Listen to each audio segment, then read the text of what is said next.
আমার প্রেগনেন্সির প্রত্যেকটা দিন কীভাবে কাটতো সেটাই আপনাদের সাথে শেয়ার করব।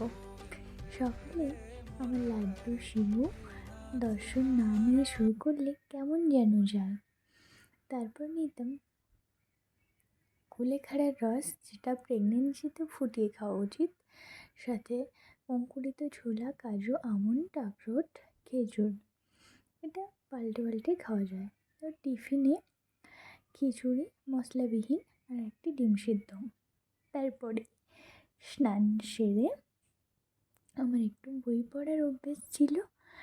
আজকে নিয়েছি রামকৃষ্ণের একটি বই, দেখি কোনটা পড়া যায়। আমার কিছু পড়ার বইও ছিল, তবে আজকে আমি ঠিক করেছি এই রামকৃষ্ণের বই দিয়ে অল্প পড়ব। এই সময় কিছু ঠাকুরের বই বড়রা পড়তে বলেন, যেটা খুব মন ভালো করে।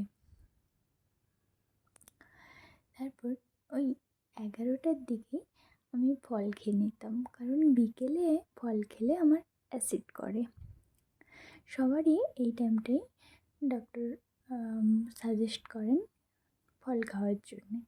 আর ফল আমার ভীষণ বিরক্ত লাগতো খেতে, বাট এই সময়টা তো ফল ছাড়া চলবেই না, বাধ্য হয়েই খেতাম আর কি। তারপরে টুকিটাকি দুপুরের রান্না বান্না করে, অর্থাৎ আজকে ছিল মাছের মাথা দিয়ে এঁচোড়ের তরকারি আর কিছু শাক সবজি। আর সব সময় একটি করে শাক খাওয়া মাস্ট দরকার। বিকেলবেলা গাছের সাথে না দেখা করলে মনটা কেমন কেমনই করে, তাই একটু 1 ঘন্টা মতো হাঁটতাম বাড়ির আশেপাশেই। সন্ধ্যাবেলা আমার কালী মন্দিরে সামনে পুজো দিয়েছিলাম, তাই একটু মাখা সন্দেশ ছিল। আর এই সময় মিষ্টি খেতে খুবই ইচ্ছে করে, তবে মিষ্টি না খাওয়াই ভালো। আর আমি যেটা নিতাম ম্যাক্রোটের মিল্কশেক, আর এটা ব্রেস্ট ফিডিং পর্যন্ত খুবই ভালো। প্রেগনেন্সি থেকে ব্রেস্ট ফিডিং সবটাই চলে। আর অল্প শুকনো মুড়ি, কাঁচা ছোলা, ব্যাস।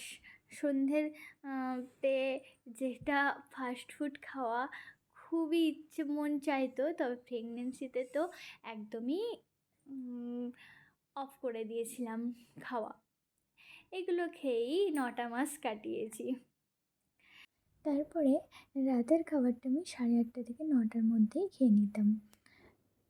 একদিন রুটি, তো তারপর ভাত, এরকম পাল্টে পাল্টেই খেতাম। পরবর্তী ভিডিওতে আপনাদের সাথে নর্মাল ডেলিভারির কিছু টিপস শেয়ার করব। Stay connect with me.